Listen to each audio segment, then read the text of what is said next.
Hello, everyone. How are you doing? Yeah? So the end of day 2. I see lots of energy in the room. That's awesome. And we'll talk about the HUMAN Agentic AI Edge. What's that all about? We had a longer workshop earlier this week on Monday, where we talked about some of the concepts, but this is basically the teaser version to give you a little snippet of what you'll find in the book.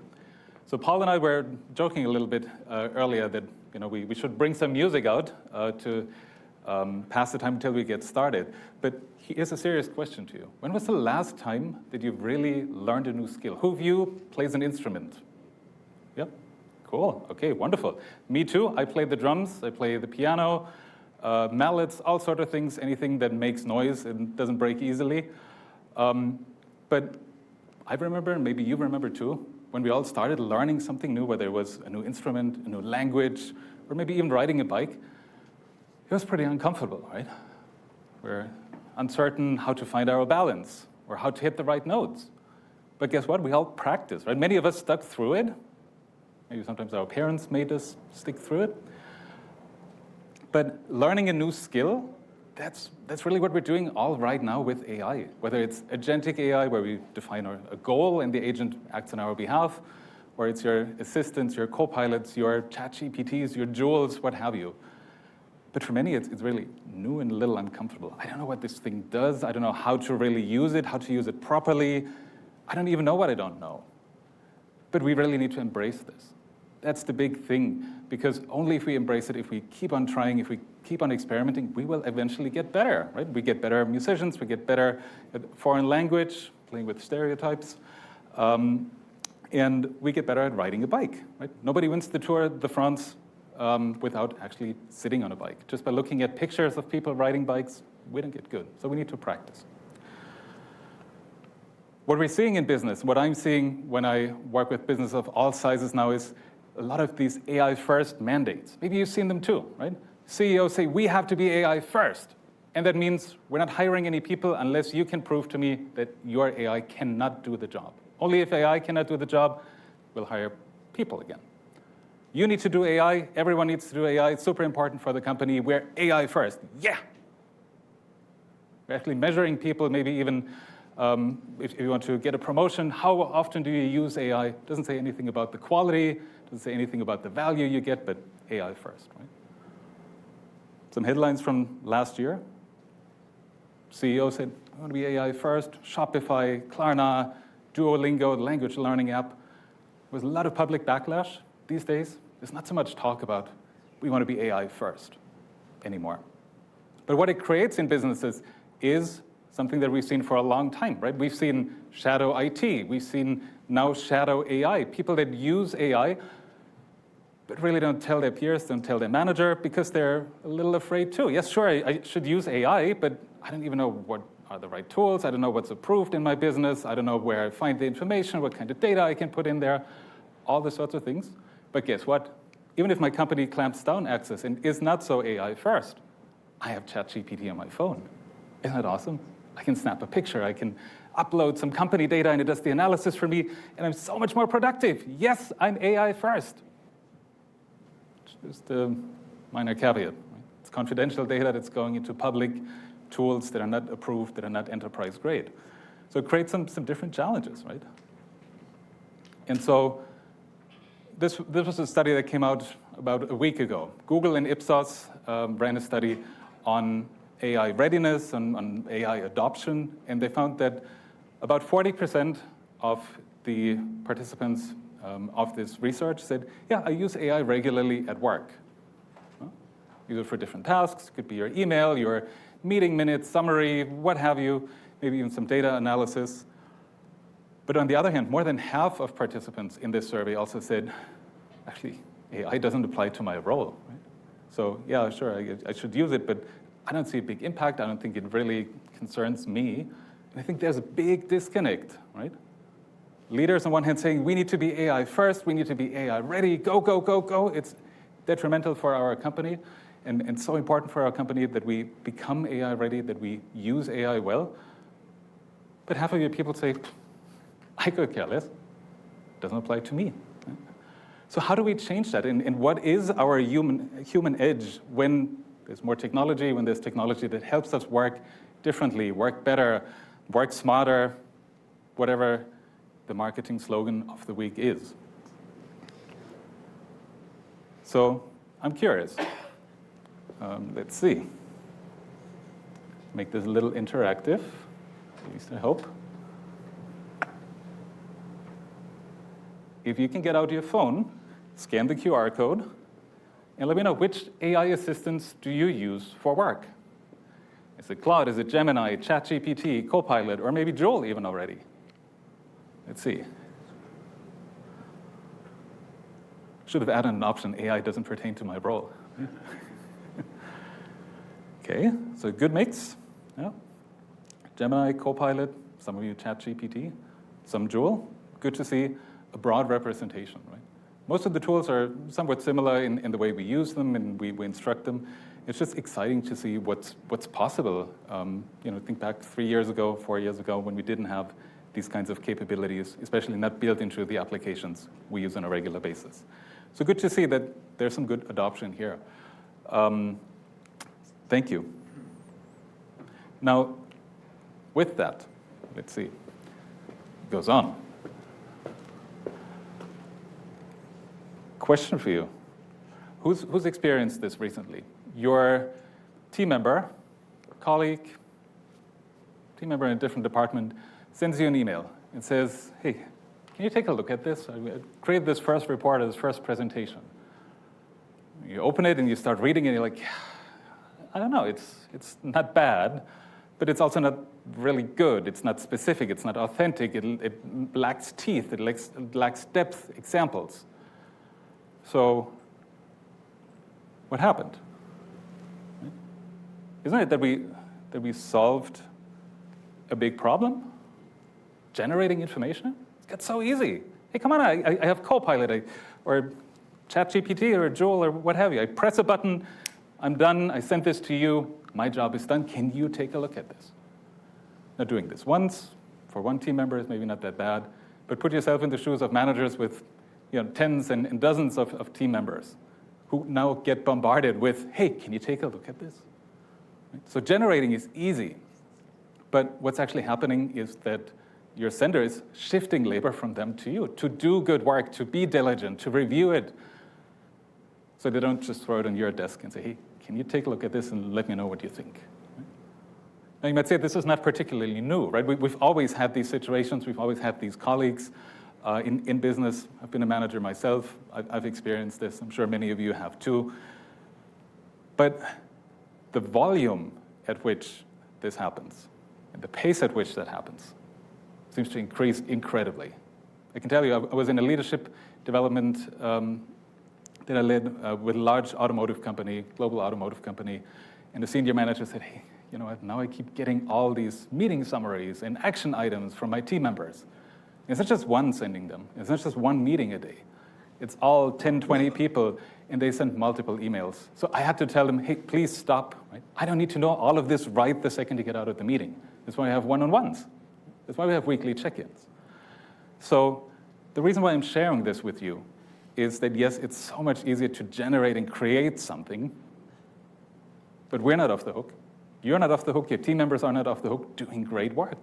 And I feel we need to reiterate that even more than ever before, because it's so easy to press that easy button. So let's not do this. Let's not shift labor, but rather check before I send something, does this actually make sense? If you're in a leadership role, I would encourage you to have that kind of conversation with your team and say, look, we have great tools available, and by all means, I want you to use them. I encourage you to use them. I want to empower you to use them. But let's make sure we use them responsibly. We've been talking about responsible AI, by the way, for a long time. Right? It used to mean fairness, free of bias, inclusion. And we added sustainability, good for the environment. I'm actually saying responsible AI also means to be good to the recipient of our work. Right? Having that responsibility not to send low-quality, sloppy output to someone and say, hey, can you take a look at this? I'm done. Because you're not. So maybe some of you saw this. It was in the news pretty big last year. Stop hiring humans. Hire Ava, the AI business development rep. Caught a lot of waves on social media, LinkedIn, Twitter, Reddit, all corners of the internet. But question, are agents that can work on a goal that we define, are they actually digital employees? Should we view them as digital employees like marketing suggests? Should we view them as such all the time? Are there some nuances? So another question for you. Get your phone out. Let's see. Should we view agents as digital employees?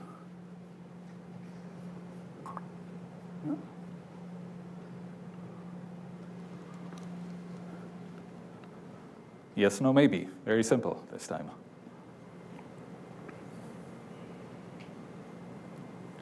Okay. About 20% of you say yes. About 60 say no. Another roughly 20% say maybe. Those of you who said no, which brave soul would like to share why we shouldn't view agents as digital employees? Anyone would like to share? By the way, I don't think there's a right or a wrong answer, so I can give you that much. How about in the back, Josie? Accountability. Accountability, yes. What do you mean by accountability? You can fire the digital employee if they do something wrong. And Okay, right, yep.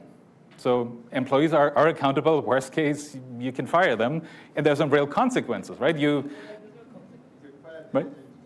You can fire the agent. You can probably turn off the agent. But hopefully, the agent doesn't care as much, right? And it doesn't have a life of its own. But yes, right, that's one of the big differences, accountability. So what I actually propose is this. Let's take the view of both sides. And I call that the dual lens principle, as we'll see. So on one hand, digital employees, but on the other, also just a piece of software, right? Many of you know my good friend Timo Elliott here from SAP. He's an evangelist, and we've had a long and good discussion about this last year. Are agents actually digital employees? And he said, no, I think they're just software. So we landed somewhere in the middle. And here's why I think it's important to look at both perspectives, right? When it comes to the processes, the procedures, the analogy of a piece of software that can act based on a goal, that has access to your company data, to your personal data, that can act on your behalf, many of the principles that we already have in place for humans, principles that HR has put in place, actually apply to digital employees. We'll take a look in a couple of minutes what those are. But on the other hand, when it comes to accountability, so great point here in the audience, that's with us, that's with you as humans. It's still software. So if we ask it to take on a task, and it completes it, and we say, yep, that looks good, sign off, that's you, that's me actually signing off and clicking the button.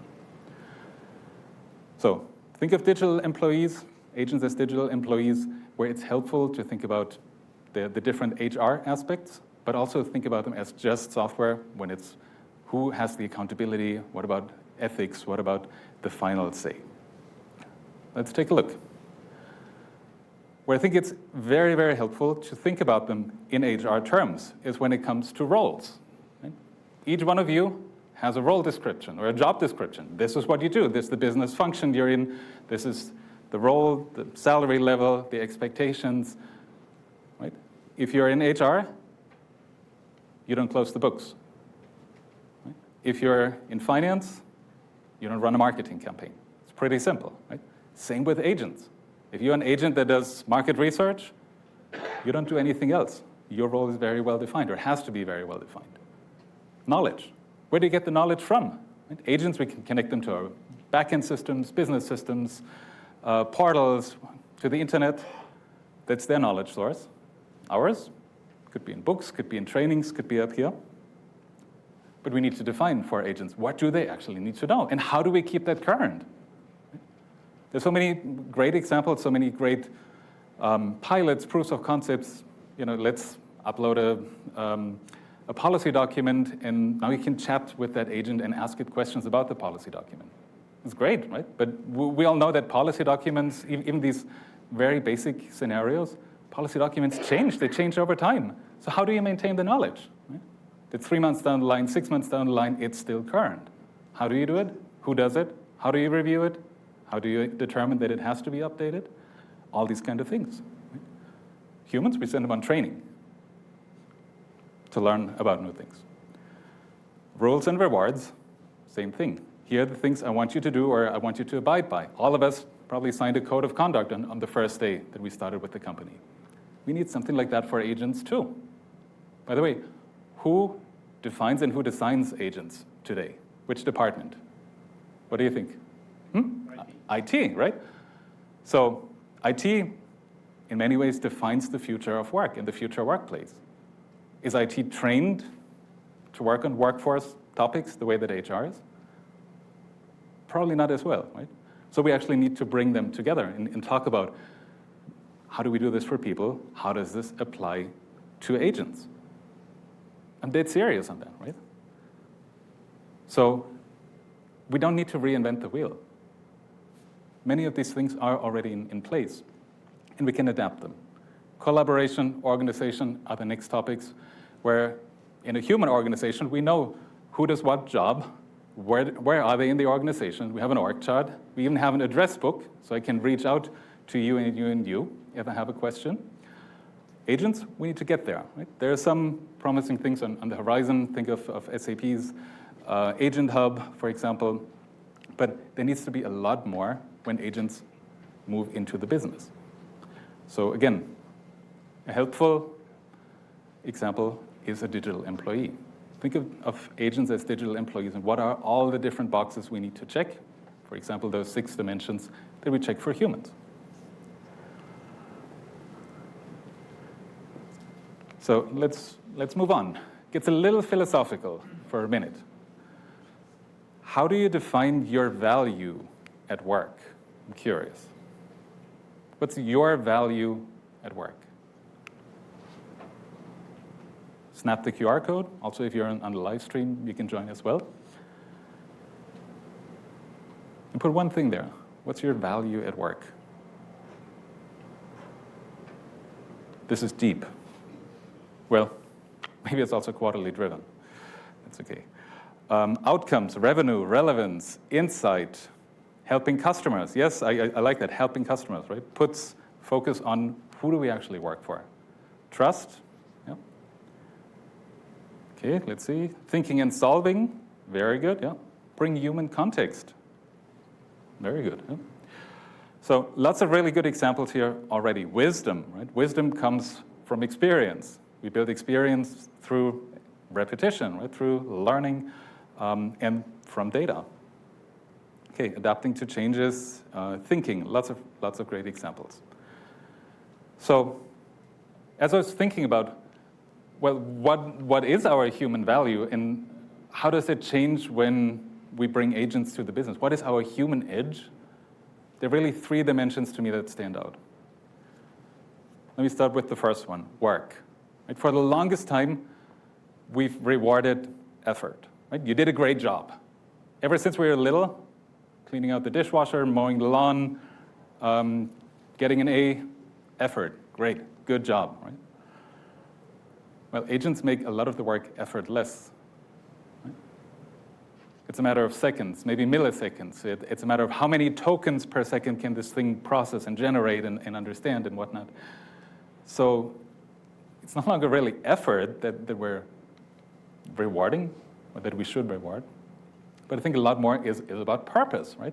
Think about your team members that are wondering, is AI now going to take over my job? Am I training my replacement? Right? A long time ago, I trained my replacement and things went overseas. Now they go to the cloud. Is that what's happening here too? And I think if you're in a leadership role, it's very important to change that lens from we're rewarding you for effort to why are we doing this in the first place? That's why this point of doing great work for customers and serving our customers resonates so deeply with me. The next one, outcomes. For the longest time, we've accumulated knowledge, we've risen through the ranks from juniors to seniors to experts, chief experts, maybe chief architects in many of your roles. And it was based on knowledge and experience. But I feel a lot of times now that knowledge is available. It's available whether it's on the internet, it's built into the models, or it's some data source that agents and AI systems connect to. So yes, knowledge is important, by the way. It doesn't go away. Don't delegate everything to agents. You still need to know what you're doing. But speed and quality become a lot more important. How fast and how good can you do this with the help of technology? It's not just saying I press the easy button and wash my hands in innocence and I'm done. But how fast can we do this? Right? What does it enable you to do? And what level of quality can we achieve? And then the last one, rewards. Right? Did a great job, here's a raise, here's a bonus. But when agents can do that, when they can accomplish many of the things, and eventually will be able to accomplish many of the things that we can do, it's a lot more about impact, right? Who are we driving impact for? At the end of the day, it's our customers, right? Maybe it's your peers in the organization, it's different stakeholders. But why does the organization exist? To create value for your customer. So I think it's important to shift, especially the perception on these three dimensions, because effort, knowledge, and accomplishing something, agents can do that very well and very quickly. So we need to think about what's the next level value that makes us unique, that we bring to the organization. In many ways, AI, agents, tools, they're like a pocket calculator. Right? Not because they're so tiny or not as powerful, but because they are a tool that helps us do things we haven't been able to do before, or that took a lot more time to complete before. But like we all know, just using a calculator doesn't absolve us from understanding what is the right formula, where do I need to input the values, how did I get to the result. That still stays with AI and with agents. We still need to know that too. Again, otherwise it's the easy button, wash my hands in innocence, I'm done, it's your problem, can you take a look and let me know? So we still need to know that. By the way, I teach at Westchester University here just down the road. It's something I tell my students too. By all means, use AI. I encourage you, I empower you, but I want to make sure that you know how to use it and how to use it well and how to use it responsibly, so you don't generate just some gibberish or some garbage that you forward on. So yes, a helpful tool, but we still need to know how we get to the answer. Now let's look at the second part. Agents are just software, like my friend Timo was saying. There are two concepts that I think are really important to understand here. As agents become more autonomous, as they can automate more complex tasks. And that question is, when, how, to what extent do we need to have people and humans in the loop? Do we need them at all? Do we need them sometimes, just to review, on the loop? Or do we need to have them be an integral part of the process and of the decision, be in the loop? And I would say, at the moment, for most of the things, I would still want to have a human in the loop that is deeply involved, where the agent says, hey, I found something, or I created something for you, sign off on this, right? Especially when it's about business systems, when there are legal, financial, reputational risks. Right? Those are the big three things why we want to have a human in the loop. But we've also seen situations where the decision underestimated the complexity, right? Or where it overestimated it. If you say, hey, we need to have a person in the loop, but this is actually something that an agent can do and we just spot check once every while, you're losing some efficiency. That's okay, probably not as bad. But if you say, we have a human on the loop, this thing works by itself, and every now and then we check in, and something goes bad, right? That's when you read about it in the news. That's when you read about, 2 years ago, Oasis, the Brit rock band, the big comeback tour. Ticketmaster had surge pricing. Within a couple hours, the prices at least doubled for the tickets because there was AI that said, hey, there's more demand for the tickets. So guess what? More demand means we can make more money. But not everybody was happy to pay twice the amount if they were even able to log in. So keeping humans in the loop to make critical decisions at critical points is really important as agents become more autonomous, as also we warm up a little more to the idea of, should we use them? What can we use them for? To what extent do I trust that this actually does what it says it will do? So there's a process, right? There's a natural technology adoption process, a natural trust-building process that we're seeing, but it has to start with actually using the things and trying them out. So like I was saying, misjudging whether you should have a human in the loop or on the loop creates different effects. So if you misjudge and you have a human in the loop, but the consequence of errors is low, yeah, you have a quality issue, right? You need to rework. Hey, can you take a look at this report for me and let me know if it's good or what I should change?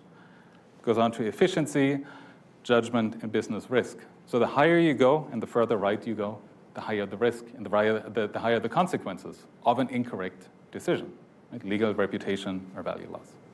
So you'll find a lot more about that in the book, but just to tease that and say, thinking about, do we need to be deeply involved or do we need to be aware of what the agent does becomes more important. And again, keeping our human edge. So something that yes, there's a question. Go ahead. So if you go back to the previous slide, yes, there is actually a balance between how you look at this from the perspective of business, enterprise architect, technology stack. Mm-hmm. Because if you put the human in the loop in technology stack side, there's going to be a lot of wastage and unnecessary work. Yep. Right? So there is quite a bit of adoption happening in technology side to develop the code without the human in the loop, right? Human on the loop is what they're adapting. Yes. So this can be reversed for the technology stack, and business stack could be this. Yeah, absolutely, right? So his point was we can reverse this from, say, this is the business lens to a technology lens and say, where do we need to have humans in the loop when it comes to code generation, to review, and things like that. So absolutely right? So think about this as well for your internal process, for your technology processes too. Do we need to have a person in the loop all the way, every step of the way? Or do we use some agents, to your point, to generate code and review it afterwards? Thank you. So something that I work on with my clients all the time is this framework. It's about accountability. It's really 4 A's that I recommend leaders take into account and take to heart when thinking about how do we bring AI agents into the organization without delegating too much and still staying accountable and responsible. It starts with awareness. You're probably seeing this in your businesses too. Could be as simple as your team member saying, I don't even know what tools are available, where I find them, what I'm allowed to do. Right? So put something out on SharePoint, put something on your team site and say, hey, this is what's available to us, this is how we use it. There may be some policies that your companies have, reference them. Alignment. Shaping an understanding for, is this even the right tool for the task? Right? And you can't do that just by doing a paper exercise. You actually need to try this out. You need to be hands-on with the tools, no matter if it's Copilot, ChatGPT, Joule, or what have you. But hands-on training to learn, what can the tools do? Is this the right tool for the task? Same thing if you look in your toolbox. Hammers, screwdrivers, cordless drills, they all have a purpose. And so do the AI tools as well.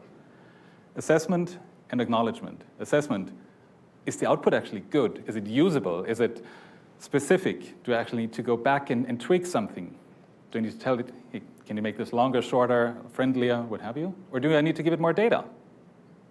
And acknowledgement at the end, also talking a bit about our own responsibility, that we're not absolved from doing great work, although we're empowered to use AI. So what does our future look like with AI? What does it look like with agentic AI? It's actually not so far into the future. The first 3 are even happening today.